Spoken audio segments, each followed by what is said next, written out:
সকল ভক্তের চরণ ধুলো মস্তকে নিয়ে বৃন্দাবনে রাধা কৃষ্ণের লীলা আমরা আস্বাদন করব। যেহেতু কৃষ্ণ লীলা গাইতে বলেছেন, তো বৃন্দাবনে আস্বাদন করব ভগবান শ্রীকৃষ্ণের লীলা, যোগী বেশে মিলন। তার আগে একটু গৌর কথা শুনব। গৌর হরি কিভাবে নাম প্রচার করেছিলেন, নাম বিলিয়েছিলেন, সেটা দর্শন করে তারপর বৃন্দাবনে চলে যাব। আজকে শ্রীধাম নবদ্বীপের মাটিতে ওই ব্রজের বাঁকা কৃষ্ণ যখন নদিয়ায় গৌর হয়ে এলো মা, তো গৌর হরি যখন নাম বিলিয়েছিলেন, নদিয়ার পথে পথে ধুলোই গড়াগড়ি দিয়ে তিনি নাম প্রচার করেছিলেন। আপনারা হয়তো ভাবছেন যে মাগো কি এমন প্রয়োজন পড়লো যে ভগবান হয়ে ধুলাই গড়াগড়ি দিল? কেন ভগবানের ধুলাই গড়াগড়ি দেওয়ার প্রয়োজনটা কি ছিল? একটাই কারণ, কি জানেন? আপনাদের মতো ভক্তের চরণ ধুলো গায়ে মাখবো বলে ভগবান হয়ে গড়াগড়ি দিচ্ছে। যে জায়গায় আপনারা বসে আছেন, ওমা এই জায়গাটার কিন্তু খুব মূল্য আছে। কেন বললাম জানেন? তার কারণ শ্রোতার আসন বহু ভাগ্যের ফলে পাওয়া যায়। এই শ্রোতার আসনে বসেছিল একজন, যিনি হলেন মহাভারতের রাজা পরীক্ষিত।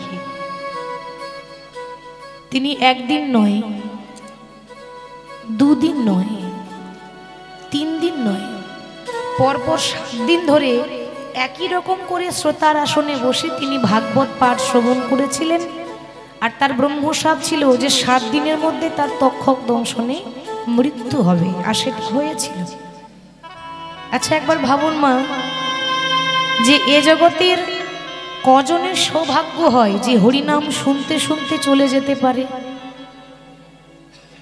রাত্রে লাখ টাকা ঘুম বাদ দিয়ে ছুটে এসেছে। কেন না? প্রভুর জন্য একটু কৃপা পায়। এত কষ্ট করে যখন ছুটে এসেছে, প্রভুর কাছে প্রার্থনা করবেন যে প্রভু, সারা জীবন তো তোমার সেবায় লাগতে পারলাম না, সারা জীবন সংসারের মায়ায় পড়ে রইলাম, তবে তোমার কাছে নিবেদন, যখন দেহ ছেড়ে প্রাণ পাখি উড়ে চলে যাবে, সেদিন যেন তোমার নাম শুনতে শুনতে আমার মরণ হয়, সেদিন যেন তোমার নাম শুনতে শুনতে আমি যেন চলে যেতে পারি। এটুকুই প্রার্থনা করবে। হরিব।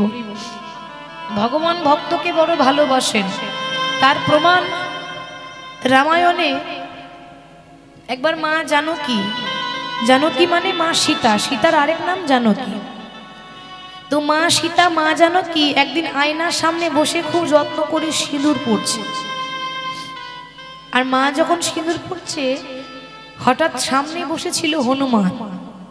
হনুমানের মনে প্রশ্ন জেগেছে যে আমি প্রত্যেক দিন দেখতে পাই মা আয়নার সামনে বসে সিঁদুর পড়ে, কিন্তু কোনোদিন জানার চেষ্টা করেনি। আজকে তার মনে প্রশ্ন জেগেছে যে প্রভু, এই প্রভুর নাম আমিও করি, মা সীতাও করে, কিন্তু আমি এরকম করি না, মা সীতা কেন করে? তো হনুমান হঠাৎ প্রশ্ন করছে, মা, ভগবানকে তো সবাই ভালোবাসে, আমিও ভালোবাসি, তুমিও ভালোবাসো, কিন্তু আমার তোমার মধ্যে পার্থক্য, তুমি যে প্রত্যেক দিন এই সিঁদুর পড়ছো, এই সিঁদুর পড়লে কি হয়? মা সীতা দেখছে বাবা, ও তো এত বুঝবে না, কারণ একটা বানর, পশু জাতি, তারপর আবার একটা হনুমান ছিল ব্রহ্মচারী, কি বুঝবে? এক কথাই উত্তর দিয়ে দিল যে বাবা, সিঁদুর পড়লে স্বামীর মঙ্গল হয়, স্বামীর পরমায়ু আরো বাড়ে। ঠিক তো মা, আমরা মঙ্গলের জন্যই তো পড়ি। হনুমান মনে মনে ভাবছি, এইটুকু সিঁদুরের এত পাওয়া, কি গো বলি, এর মধ্যে কি কোনো জাদু টাদু আছে নাকি? তাহলে আমাকেও দেখতে হবে।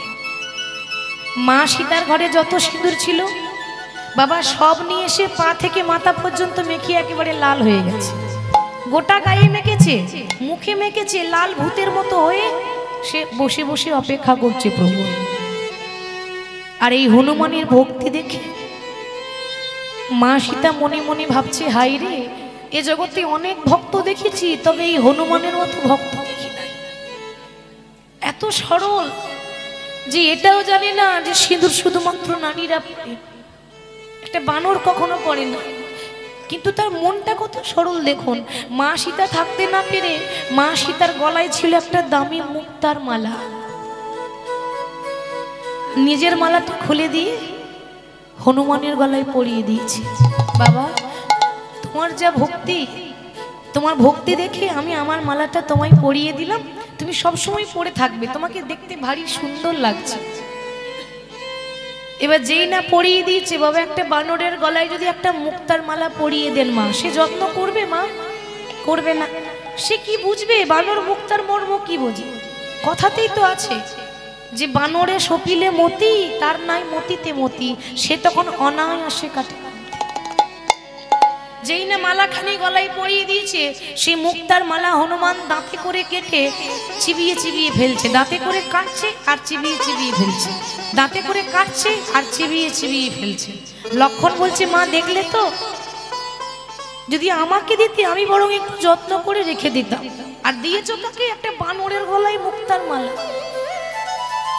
হনুমান তখন বলছে, লক্ষণ তুমি আমার বাইরেরটাই দেখলে গো, আমার ভক্তিটা দেখলে না, আমার হৃদয়টা দেখলে না। এ জগতে যখন মানুষ বিচার করে তখন বাইরেরটা দেখেই ভালো মন্দ বিচার করেন, বাইরে ভালো হলেই ভালো, নালে মন্দ, কিন্তু আমার মনটা কেউ দেখে না, হৃদয়টা কেউ দেখে না। আমি একটা বানর বলে তুমি আমাকে অপমান করছো, তুমি আমার ভক্তিটা তুমি জানতে পারলে না। লক্ষণ বলছে, এতই যদি তোমার ভক্তি হবে, তাহলে মা যে এত যত্ন করে তোমাকে মালাখানি পরিয়ে দিল, তুমি মালাটা দাঁতে করে কেটে ফেললে কেন? লক্ষণ, আমি দাঁতে করে কেন কেটে ফেললাম জানো? মালাটা তোমার কাছে লাখ টাকার দাম হতে পারে, আমার কাছে 1 টাকারও দাম নাই। কেন না? যে মালার মধ্যে আমার প্রভুর নাম লেখা থাকে না, যে মালার মধ্যে আমার রাম নামের সুগন্ধ থাকে না, সেই মালাও আমার কাছে কোনো দাম থাকে না। ওই জন্য ভাবলাম, যেখানে আমার প্রভুর নাম নেই সেটা আমি রেখে কি করব? আমি তো আমার প্রভুকে ছাড়া থাকতে পারি না, তাই একটা মুক্তা দাঁতে করে কেটে ফেললাম। ও, এত তোমার ভক্তি, বেশ, এতই যদি তোমার ভক্তি হয়, আমিও দেখতে চাই তোমার হৃদয়ে কত ভক্তি আছে। কই দেখি তোমার ভক্তিটা দেখাও, দেখি তোমার অন্তরটা দেখাও দেখি। তোমার হনুমান দেখায়নি? কি দেখিয়েছিল? বুকটা চিরে দেখিয়েছিল। হনুমান বলছে, লক্ষণ তুমি দেখতে চাও? তোমার ভক্তিটা বাইরে আছে, কিন্তু আমার ভক্তিটা আমার হৃদয়ে আছে। সঙ্গে সঙ্গে লক্ষণ কি দেখিয়ে দিল হৃদয়ে চিরে, দেখাই রাম সীতা তার হৃদয় মাঝে, দেখি রাম সীতা হৃদয় মাঝে,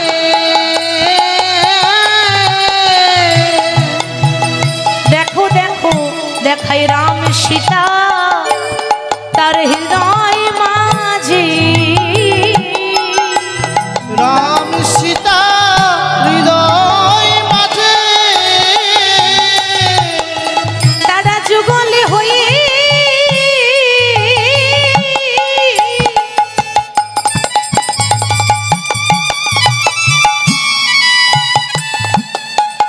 দুজনে যুগলে হয়ে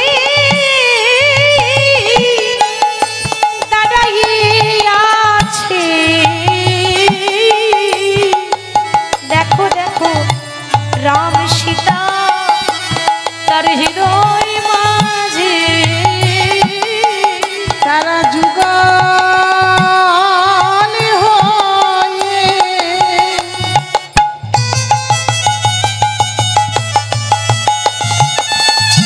দাঁড়াইয়ে আছে। রাম সীতা হৃদয় মাঝে, যেই না হৃদয়টা চিরেছে মা, বুক চিরে দেখছে ভেতরে তার অন্তরে রাম সীতা দাঁড়িয়ে আছে। রাম সেদিন বর দিয়ে বলেছিল, হনুমান আজকে তুমি প্রমাণ করে দিলে যে আমার থেকে আমার নাম বড়, আর আমার নামের থেকে আমার ভক্ত বড়। আমি তোমাকে বর দিলাম, আজ হতে এই পৃথিবীর মাটিতে যখনই রামনবমী হবে তখন রামের পুজো হবে না, তোমার পুজো হবে। এই যে মা, এই যে চৈত্র মাস চলছে, এই মাসে যখন রামনবমী হবে, রামনবমী মানে রামের জন্মদিন, কিন্তু সেদিন রামের পুজো হবে না, জন্মদিন রামের, কিন্তু পুজো হয় বজরংবলী মানে হনুমানের নামে পতাকা ওড়ানো হয়। এই যে সিঁদুর মেখেছিল এই লাল মূর্তির পুজো হয়। এখানে ভগবান প্রমাণ করলেন যে ভক্তই আমার মাতা পিতা, ভক্তই আমার গুরু, ভক্ত রেখেছে নাম বাঞ্ছা কল্পতরু। ভক্তই তো ভগবানের কাছে সব। ওই জন্য তো ভগবান বারবার বলছে, ওগো এ জগতে আমি যদি কাউকে বেশি ভালোবাসি তো একজনকে, তার সে হলো আমার ভক্ত। তাই গৌর হরি আজকে হরি নাম প্রচার করছেন। কেমন ভাবে দুটো জায়গায় গৌর হরি নাম করতেন। এক হলো শিবাসী রাগিনা, মাগো দেখেছেন নামটা কত সুন্দর, শিবাস। শ্রী মানে সুন্দর, আর বাস মানে হৃদয়টা বাসা। বলছে বাসা যদি ভালো না হয় তাহলে ভগবান কি ভালোবাসা যায়? ঠিক তো, বাসাটা ভালো করতে হবে। তো গৌর হরি এক শিবাসী রাগিনায় নাম করেন, আর এক হলো সুরধ্বনির কিনারায়। সুরধ্বনি মানে পতিত পাবনী গঙ্গা, গঙ্গার তীরে নাম করছেন। আচ্ছা কেমন ভাবে শোভাটি কেমন, এক নাগরী আর এক নাগরীকে বলছে, ওরে গৌর হরি যেভাবে নাম করছে তোরা শোভাটা দেখবি আগে। দেখো সুরধ্বনির কিনারায় সোনার নূপুর দিয়া পাই। আচ্ছা আমার লক্ষ্মী মায়েদের বলছে, একটু উলুধ্বনি হবে? বেশ, খুব সুন্দর। মানে আমার বলার আগে তৈরি হয়েছিলেন নাকি? এরকম না হলে কি ভালো লাগে? অনেক অনেক জায়গায় 10 বার করে বলবো তবে একবার উলুধ্বনি দেবে, 10 বার করে বলবো তবে একবার হরিধ্বনি দেবে। আর এখানকার মায়েরা মানে না বলতে তৈরি হয়ে আছে, এরকমই ভালো লাগে। তো সবাই দুটি বাহু তুলে গাইব। সুরধ্বনির কিনারায় সোনার নূপুর দিয়া পাই, নাচে আমার গৌরাঙ্গ রায়। সুরধ্বনির কিনারায় সোনার নূপুর দিয়া পাই, নাচে আমার গৌরাঙ্গ রায়। ওই সুরধনের কিনারায় সোনার নূপুর দিয়া পাই, নাচে আমার গৌরাঙ্গ রায়।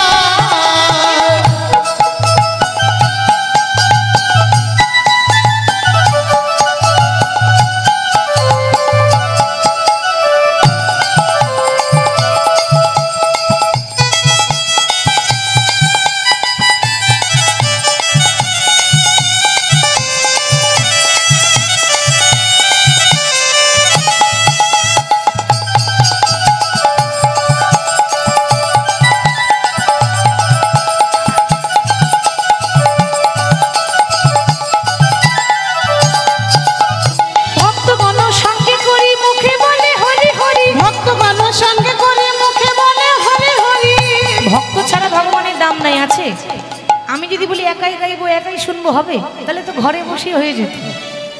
আপনারা যদি না থাকেন তাহলে কোনো মূল্যই থাকবে না, আপনারা তো সহযোগিতা করছে।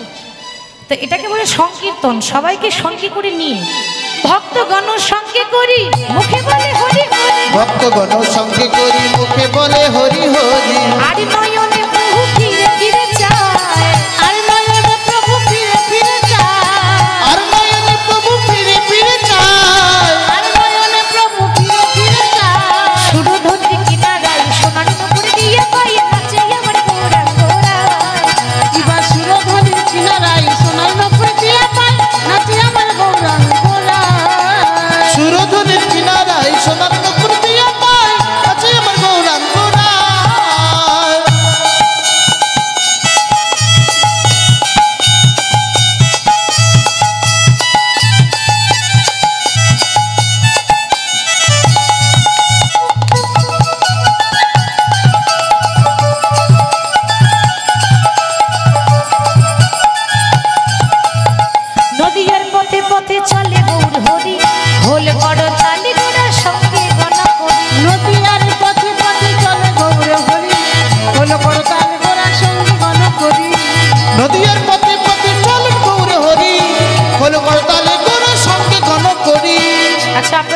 রাত্রে কীর্তন শুনতে এসেছেন?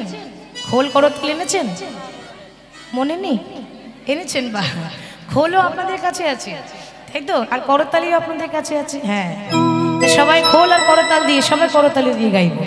নদিয়ার পথে পথে চলে গৌর হরি, খোল করতালি করে সঙ্গে গণ করি। নদিয়ার পথে পথে চলে গৌর হরি, খোল করতাল করে সঙ্গে গণ করি। নদিয়ার পথে পথে চলেন গৌর হরি, খোল করতালে করে সঙ্গে গণ করি। ভক্তগণ সঙ্গে করি মুখে বলে হরি হরি, ভক্তগণ সঙ্গে করি মুখে বলে হরি হরি। ভক্তগণ সঙ্গে করি মুখে বলে হরি হরি। ভক্তগণ সঙ্গে করি মুখে বলে হরি হরি। আর নয়নে প্রভু ফিরে ফিরে চায়, আর নয়নে প্রভু ফিরে ফিরে চায়, আর নয়নে প্রভু ফিরে ফিরে চায়। আর নয়নে প্রভু ফিরে ফিরে চায়। সুরধুনির কিনারায় সোনার নুপুর দিয়ে পাই, কাছে আমার গৌরাঙ্গরা। সুরধুনির কিনারায় সোনার নপুর দিয়া পাই, কাছে আমার গৌরাঙ্গরা। আহা, সুরধুনির কিনারায় সোনার নুপুর দিয়ে পাই, কাছে আমার গৌরাঙ্গরা। ওই সুরধনের কিনারায় সোনার নপুর দিয়া পায়, কাছে আমার গৌরাঙ্গরা। গৌর হরি হরিনাম সংকীর্তনে মেতেছে। পৃথিবীতে যত আছে নগর আদি গ্রাম, সর্বত্র প্রচার করো মোর এই হরে কৃষ্ণ মহামন্ত্র নাম। 84 লক্ষ জনই ভ্রমণ করার পর তারপর এত সুন্দর একটা মানব জন্ম পেয়েছি, ঠিক তো? বারবার এই জন্ম পাবো? বারবার এই জন্ম আমাদের পাওয়া যাবে না। আচ্ছা, একটা কথা বলি, গৌর হরিকে সবসময় দেখবেন প্রত্যেকটা কীর্তনিয়ারা যখন কথা বলে তো সবসময় বলে শচীর নন্দন গৌর হরি, বলে তো বাবা? কেউ বলে শচী মাতার দুলালিয়া। কেন? মায়ের নামটা কেন করছে, বাবার নাম কেন করছে না? এ জগতে প্রত্যেকটা মানুষ কার নামে পরিচয় পায়? মায়ের নামে না বাবার নামে? বাবার নামে। মনে করুন আমার নাম সোমা দাস, আমার বাবার নাম দিলীপ দাস।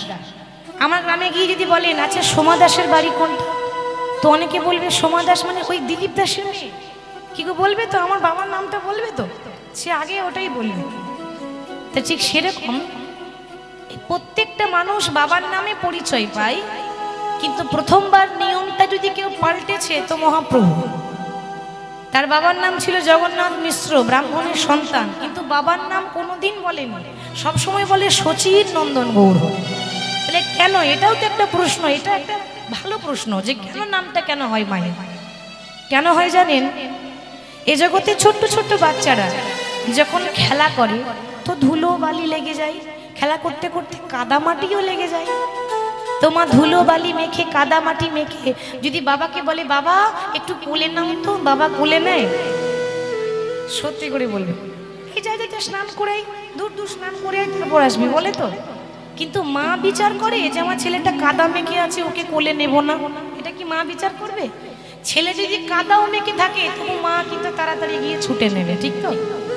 মা স্নান করিয়ে দেবে, সুন্দর করে কাজল পরিয়ে দেবে, পাউডার দিয়ে দেবে, আর বাবা তখন বাইকে বসে ঘুর ঘুর করে ঘুরে বেড়াবে। এটা হয়, এটাই হয়। ঠিক সেরকম তাহলে গৌর হরি মায়ের নামে পরিচিত হলেন কেন? গৌর হরি মাকে বড় করছে, বলছে মায়ের মতো আপন কেউ নেই। তিনি পিতাকে অপমান করলেন না, কিন্তু তা সত্ত্বেও বলছে মা যেমন ছেলেকে আগলে নেয়, কাদা ধুলো বালি মেখে থাকলেও সেরকম আমি হলাম তোমাদের মাতা, আমি হলাম তোমাদের পিতা। এই কলিযুগে প্রত্যেকটা মানুষ সংসারে মায়ার মশারি খেটে টাকা পয়সার বালিশ মাথায় করে রাজ ঐশ্বর্যের বিছানা বিছিয়ে ঘুমিয়ে আছে। কলিযুগে প্রত্যেকটা মানুষ আমরা আমাদের গায়ে মায়ার কাদা লেগে আছে। তা গৌর হরি বলছে তোমরা যদি কাদা মেখেও থাকো ওই মায়ের মতো আমি তোমাদের আগলে নেবো, আমি বিচার করব না, আমার কাছে সবাই সমান। ওই জন্য তিনি মাকে সবসময় বড় করলেন, যে মা যেমন বিচার করে না আমিও তেমন বিচার করি না। আমার কাছে কি ব্রাহ্মণ আর কি চণ্ডাল, সবাই এক। এই হরিবাসরে শুধু ব্রাহ্মণ বসবে তা তো নয়, ঠিক তো মা? শুধু ব্রাহ্মণ বসবে তা নয়, এখানে একটা চণ্ডালেরও বসার অধিকার আছে। এখানে সবাই বসবে, আর যারাই বসবে তারাই কিন্তু এই মুহূর্তে ভগবানের নাম শুনছে, মানে তারা সৎসঙ্গ করছে। আর সৎসঙ্গে স্বর্গে বাস, অসৎসঙ্গে নরকে বাস। সৎসঙ্গে স্বর্গে বাস, অসৎসঙ্গে নরকে বাস। আপনার এখানে আশেপাশে পুকুর আছে মা? পুকুর আছে? বেশ, মনে করুন আপনি পুকুরে গিয়ে এক বোতল পুকুরের জল ভরে নিয়ে এসেছেন। এক বোতল পুকুরের জল ভরে এনে বেশি দিন নয়, আপনি বাড়িতে 4 দিন রাখুন। 4 দিন পর যখন বোতলের ঢাকনাটা খুলবেন, জলটা ভালো থাকবে? দেখবেন ছোট ছোট পোকা হয়ে যায়, হয় না? আবার প্রচণ্ড দুর্গন্ধ হয়ে যায়। কিন্তু সেই ক্ষেত্রে আপনি যদি গঙ্গা স্নান করতে যান আর গঙ্গার জল যদি একটা বোতলে ভরে রাখেন, তো 4 বছর আপনার বাড়িতে রাখুন, পোকা হয়েছে? গন্ধ হয়েছে? দুর্গন্ধ হয়নি। কিন্তু যদি কথা বিচার করেন, তাহলে পুকুরের জলের থেকে বেশি নোংরা গঙ্গাতে ভাসছে। গঙ্গাতে মরা মানুষও ভাসিয়ে দেয়, তবু গঙ্গা শুদ্ধ, কিন্তু পুকুরের জল শুদ্ধ নয়। গঙ্গার জলে বেশি নোংরা, তবু গঙ্গাটাই শুদ্ধ। ঠিক সেরকম আপনি যদি কোনো অসৎ মানুষের সঙ্গ করেন, তাহলে আপনার এই দেহে ওই পুকুরে জলের মতো ছোট ছোট অহংকারের পোকা আসবে, টাকা পয়সা বিষয় বাসনার দুর্গন্ধ আসবে। আর আপনি যদি ভক্তের সঙ্গ করেন, তাহলে আপনার দেহটা ওই গঙ্গা জলের মতো পবিত্র হয়ে যাবে। নিতাই গৌর হরি হরি। ওই জন্য সৎসঙ্গই করা দরকার। তাই গৌর হরির সঙ্গ করছেন আর প্রচারও করছেন হরিনাম। এত সুন্দর গৌর হরির ভাব। প্রত্যেক দিন ভক্তরা গৌর হরিকে চন্দন দিয়ে দেয়, চন্দন মাখিয়ে দেয়, সাজিয়ে দেয়। আর যখন দিতে যাচ্ছে, গৌর হরি নিচ্ছে না, মন ভারী করে বসে আছে, যেন মনে হচ্ছে তার মনটা কোথায় হারিয়ে গেছে। এত সুন্দর শোভা। সুগন্ধি চন্দন গোডা নাহি মাখে গায়, নাহি মাখে গায়, আজ ধুলাই ধূসর অঙ্গ ভূমে গড়ি যায়, ধুলাই ধূসর অঙ্গ ভূমে গড়ি যায়, মুখ কিছুই না ভাই, কিছুই না ভাই। আজ বাসুদেব ঘোষে কহে মানে, বাসুদেব ঘোষে কহে মানি রস গায়। হরি বল। চলুন বৃন্দাবন যাব, আর বৃন্দাবনে গিয়ে আমরা লীলা আস্বাদন করব। দেখুন, একটা কথা বলি, ভগবানের লীলা যা কোনোদিন বর্ণনা করা যায় না, কোনোদিন ব্যাখ্যা করা যায় না, যায় কি? সেই ভগবান যা যা লীলা করেছেন সেই কথাগুলোই আমরা শুনি। কিন্তু তফাৎটা কি? তফাৎ হচ্ছে ভগবানের কথা যতবার শুনবেন ততবারই শুনতে ভালো লাগে। ভালো লাগে তো? তাহলে বৃন্দাবন যাব, ভগবানের লীলা আস্বাদন করব। আমার সঙ্গে কে কে বৃন্দাবন যাবেন একটু হাত তুলে দেখান। সবাই যাবেন? বাহ। আর এদিকে রাগ করেছেন নাকি? যাবেন তো? বেশ। আচ্ছা, কার নাম নিয়ে যেতে হয়? রাধে রাধে। তাহলে একটু জয়ধ্বনি করে দিই, বলিয়ে রাধা রানী কি, বৃন্দাবন ধাম কি, বাঁকে বিহারী লাল কি, সকল ভক্ত বৃন্দ কি, হরিবাসর কমিটি কি, যারা যারা ঘুমাচ্ছে তাদের কি, তাদেরও জয়। সর্বনাশ, তাদের বেশি করে জয়। বারবার তো আপনাদের চরণ পাবো না, পাবো? আমি তো একদিনের জন্য পেয়েছি, আবার কখন ভাগ্যে জুটবে নাকি তার ঠিক নেই। হরি বল। তো কেউ যেন ঘুমিয়ে পড়বেন না। তো সবাই ভগবানের নাম আস্বাদন করব, আর উলুধ্বনি হরিধ্বনি দিয়ে গাইতে গাইতে বৃন্দাবন যাব। কেমন? একটি ছোট্ট ভজনের মাধ্যমে গাইতে গাইতে যাই। রাধা রাধা রাধা রাধা রাধা রাধা রাধা রাধা বলো ওরে